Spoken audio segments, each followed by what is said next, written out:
going on YouTube, you know who it is. And when you see the short box, you know that it's a What's in the Box episode. As always with my coffee. For those of you who don't know what What's in the Box is, it's when I show you what I'm reading other than my subscriptions before I work it into my collection or my red boxes. I'm just going to jump right into these. Not too many actual subscriptions in this box. There's a lot of packages I read here. But also, not a lot that I'm super focused and, you know, I don't really remember a lot about some of these. So I may be a little blurry on a lot of these. I wanted to do this a lot earlier, but some stuff kept coming up. Figured I'd get it up now.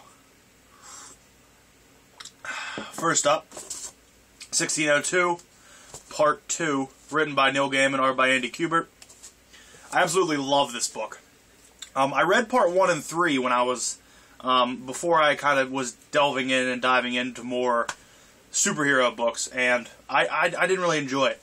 But now I know who they're referencing, I know all these characters that they're referencing and everything, and it is phenomenal. I love this entire universe that Neil Gaiman has created. Absolutely love it. For those of you who don't know what 1602 is, it's pretty much the Marvel Universe that takes place, I'd imagine, around the 1600s in Europe. And there's all type of, you know, the monarchy's established, and Doctor Doom's account. It's just phenomenal. I actually thought this was a 4-part series, because I have 1 and 4 already, and I read, this is number 2, and then this is number 3, but when I added them into my database, I found out it's like an 8-part series. So I'm actually super excited to pick up 5 through 8, so I'm going to you know, keep an eye out for that. Also, recently read Animal Man number 1. I think this is a second printing, but I hopped on Animal Man when it was like number 11 or something, and I actually really enjoyed how they opened it up. It actually made me understand the more recent issues a little more because I know a little more of the backstory. This is Animal Man number 2, Animal Man number 3. Like, some of these actually, I kind of kick myself for not being on this from the beginning because I understand why this book made it, because it was awesome. This is Animal Man number 8. This was really good. I really love this book. Now we're getting into some more Avengers. If you watch my Redbox run-through, you know that I have a lot of Avenger books, and I've just been adding. This is Avengers 109. I really, really enjoy this book, and I really hated this issue because I opened it up and I was reading it. It was perfect for first 7-8 pages of story. Turn to the next page, there's a cutout. Affects the story. Just total 3-4 whole panels gone. I was like, all right, maybe you know, whatever. Read some more. There's another cutout that affects the story. So this definitely needs upgraded. I think I paid $1 for this. I picked it up for the Hawkeye cover and Scarlet Witch is on there. But I definitely got to upgrade that. But for now, it fills a slot, I guess. I don't really actively search out these Avengers because a really good friend of mine, we go hunting for books all the time together, and he's actively collecting Avengers, so I kind of just pass him up, and he does the same for Iron Man for me. This is Avengers 170. Great story here. Love Ultron's bride, Yocasta. Yocasta. I always used the J as a Y. That's just how I pronounce it.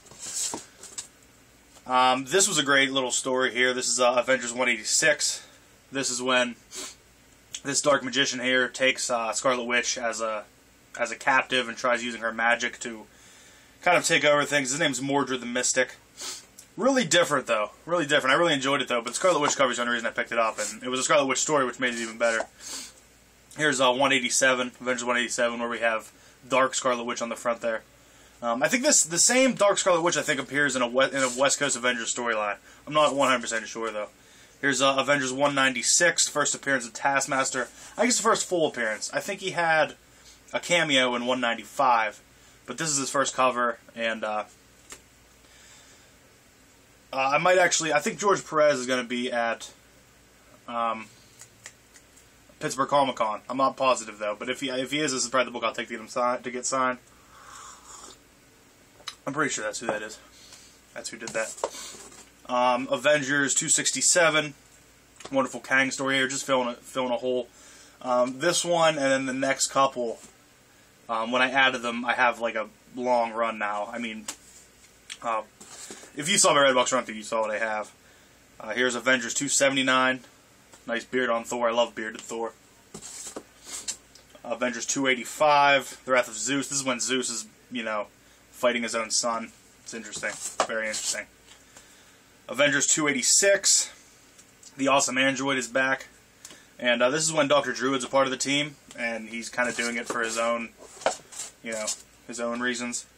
And Avengers 292, this, the crazy dragon thing that actually it's Marina, Namor's wife, I think. I think that's the relation to him. But, interesting story. He ends up having to, fight it and everything. Chamber of Chills 16. Great. These are reprints of, older... Well, not older, really old Tales of Suspense, before superheroes were involved with them. They have kind of horror stories from them. This one, they just have great stories all around. I love these old horror comics, and even though these are reprints, I probably, at least in the near future, won't be getting them, because they're a pretty penny. Dropping this one anyway. But at least I get to read them, and I actually really do enjoy a lot of them. Chamber of Chills 19. The four-armed men actually turned out to be aliens or something. There's 3 or 4 stories in each of these. Chamber of Chills 20. Midnight at the Morgue. We came to the place to rob corpses, not be killed by them. I love these covers, too. Chamber of Chills number 22. So a lot of these covers, though, kind of don't mean anything about the stories inside. They're a little bit of a reference to it, but they don't mean anything about the stories. It's hard to explain. But they're wonderful covers. I love every one of them. Chamber of Chills 23, the Gorilla Man. This guy is hunting the Gorilla Man, ends up taking down the Gorilla Man, and becomes the Gorilla Man. I don't know. It was cool, though. I mean, I like these things because it takes my mind off of whole universes and remembering all continuity. I can just read a comic book. I don't have to think back of what this character did, what its history is. I can just read it and enjoy it. And then this was actually the last in the series, Chamber of Chills 25. And when I read this, I really enjoyed this character. His name's Moomba. And he's an alien who came down and controlled all the totems. And when I looked up more information on him, if you read Age of Ultron, I know it's a touchy subject, but if you read Age of Ultron, when Angela comes in issue 10, Age of Ultron 10, she actually rides in on the severed head of Moomba.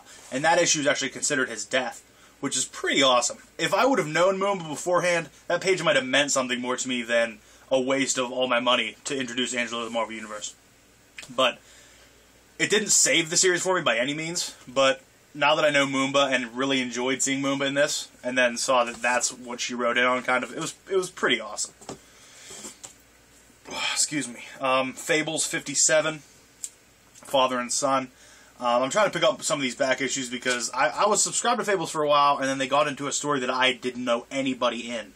They were referencing a whole bunch of stuff that I never even knew who they were. So I'm trying to pick up some of these back issues and read them as I go. And I'm picking up a little more with each issue I read, even though I don't have, in order read them. But yeah, this is Fables 57. When I picked this up to read it, I was a little bummed out, though, because the artist, Michael Allred, it actually works for Fables, though. I wasn't too bummed out. Here's Fables 58. I love these covers, too. Fables 60. The whole Fables universe really does impress me. Fables 66. I think I read a bunch of these. Fables 80. Fables 88. Fables 93. I wish I could remember some about these, but I really don't. I remember a big battle with some big crazy witch guy, a witch died, I don't know. Fables 95. I mean, I really wish I could tell you guys something about these, but the whole Fables universe in my head is like one book. I feel like I've read one Fables book and it told me everything. It just all comes together so beautifully, I can't discern between different issues. Fables 97. Fables 98. Fables 99, that's that character that they had to fight. The North Wind ended up taking him out, I believe. That's who it was. Fables 101, because I have two of these. Fables 105. I didn't know I read this many of them. Fables 108. Right around here is where I started subscribing, so I think I'm coming up on it. Fables 112. That's the last Fables. And then I finished up this series, which I started, and I don't know why I didn't finish, because I knew I had all of them. This is House of M. This is 5 of 8. Even though I knew what happened in House of M, it's an entirely different feeling when you read it. It's an entirely different way of looking at the whole event when you actually read the book. And I loved it. I really loved House of M. It really blew my mind. Even though I knew what happened, even though I knew what was going to happen, it was still awesome to see it happen. This is a House of M 6 of 8. House of M 7 of 8. Absolutely love that cover. Scarlet Witch with her brother there. And House of M 8 of 8 with Wolverine over Magneto there. But I absolutely loved it. And I understand now what the hubbub was. And now I read this, next here is this little mini-series. Well, it's just a 4-part mini-series. And if you follow me on Twitter, I tweeted a couple pictures from it and everything, but Chris Claremont's writing really boggles my mind. This is Storm and Illyana. This is Magic. This is number 1 of 4. It basically tells the history and the kind of the origin of how Magic came to be Magic. It has her getting sucked into limbo. I didn't know that Magic aged like 8 years and just came back. I didn't know any of this, and it was really enjoyable to read it. But she goes to into limbo, and the ruler of limbo is this guy named Belasco. I only remember because I rhymed his name with Tabasco. And there's like an alternate version of Storm there. She's old. And then there's an alternate Kitty Pryde there. She's called the Cat. She's more cat than human almost. And there's like alternate timelines all over the place and a lot of dialogue. But like every time I read a Claremont book, I think that's who it is, Claremont. I don't know, this is before they put writers on the cover. But I have no idea what's going on for 3/4 of the issue. And then all of it just sweeps me up and comes back... it all sweeps me up and comes together magically, and it baffles my mind how he writes like that. I really do love it.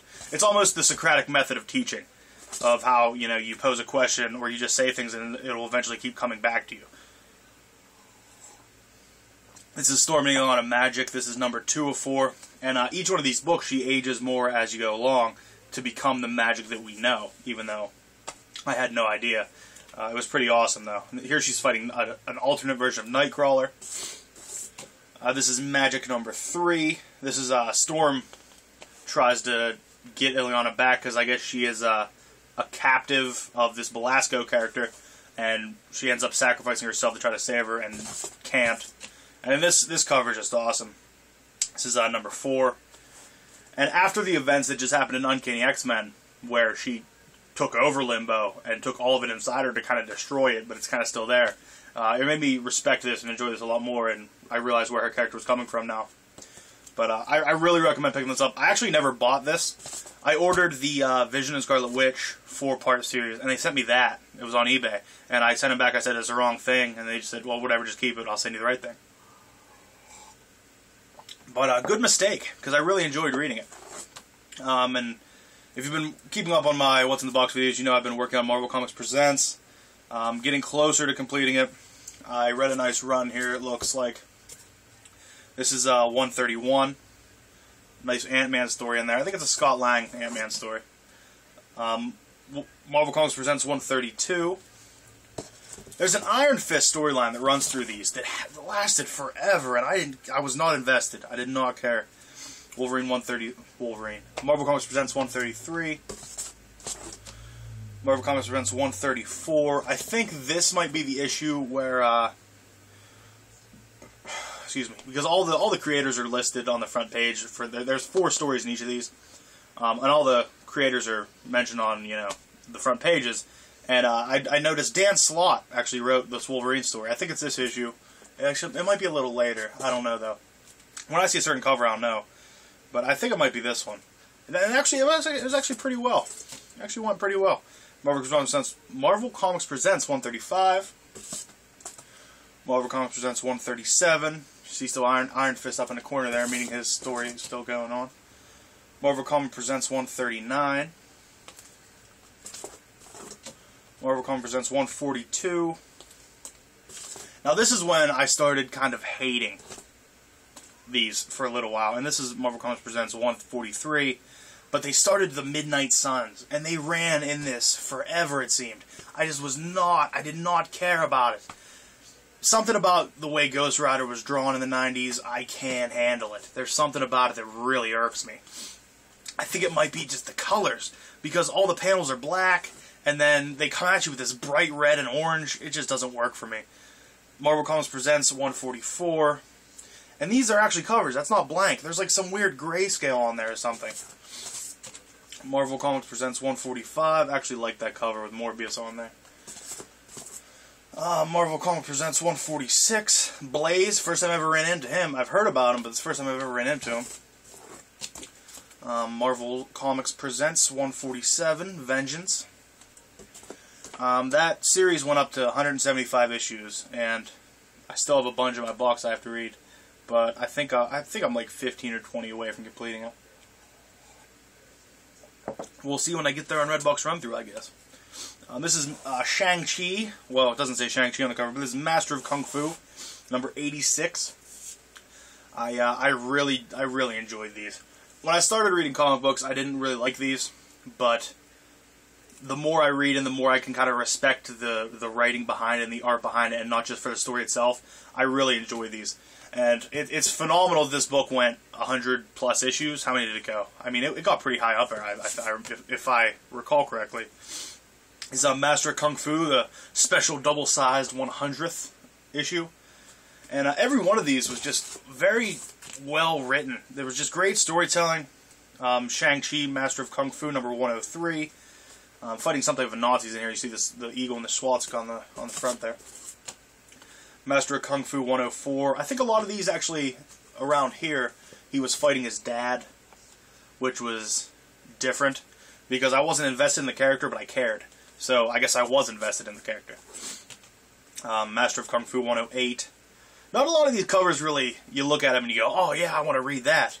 But after you read them, I feel like I respect the covers more after I read them because they mean a lot more to the issue. After you read the issue, you understand the cover a lot more. Master of Kung Fu 109. And then I read some, I think it might have been the last Moon Knight story, but this is Moon Knight number 5. He's fighting Taskmaster in that one. Moon Knight number 9 with Punisher. If I recall, this is when Moon Knight gave up being Moon Knight and then came back. I think it may have been, maybe not, I don't know. Here's Moon Knight 18. And then I got the Punisher number 1. Actually, I really love this. I hopped on this probably like 8 issues before they canceled it, so I have like 8 till when it was done. But I really love that Punisher series. And after reading this, I actually understood who the female character in it was. Like, I knew why she was doing it, I knew her family died, but I never knew the reason behind it, and this kind of told me that, so I'm really pumped about that. Superman 210. Clark actually, well, Superman fakes Clark's death in this issue. It's pretty awesome. He goes over a waterfall, falls out of a boat. It's Clark, goes over a waterfall, and comes up with Clark's jacket and says, "Oh, this is all I found." And I believe that Superman actually gives Clark's eulogy at his funeral. It's pretty ridiculous. He's like, we couldn't find a body, and he said how great of a man Clark Kent was. And then, the whole time this was happening, Jimmy Olsen's sitting in the crowd, and you see a little thought bubble, and he says, I thought I was Superman's best friend. What the hell, Jimmy? Not only was Clark Kent a coworker of yours, but seemingly more than just an acquaintance. He was a friend, and you're worried about Superman being your friend. It was just confusing. But, Superman takes on the guise of, this strange, psychic in this, and he makes people believe that he can see the future by doing these weird little things. Superman 211. This man figures out Clark Kent. I don't remember the exact story of this, but I mean, all these older Superman books are phenomenal. If you love Superman, and I do. Superman 30. I believe this is when he was he just killed those aliens that came to Earth, and he was around searching for new planets to live on, because he said he wasn't supposed to be on Earth. And he found this one where he's planting seeds and tilling the soil, And after he gets it all done, he builds this nice hut, and then this monster flood comes and floods it. And he's like, yeah, I see miles down underneath the surface, and this happens all the time. Why didn't he see that to begin with? Superman 42, The Day of the Krypton Man. I didn't really know where this was, this little weird Krypton Man thing. I figured it out after I was done with it, but when it started, I didn't know what the hell was going on. Superman 122.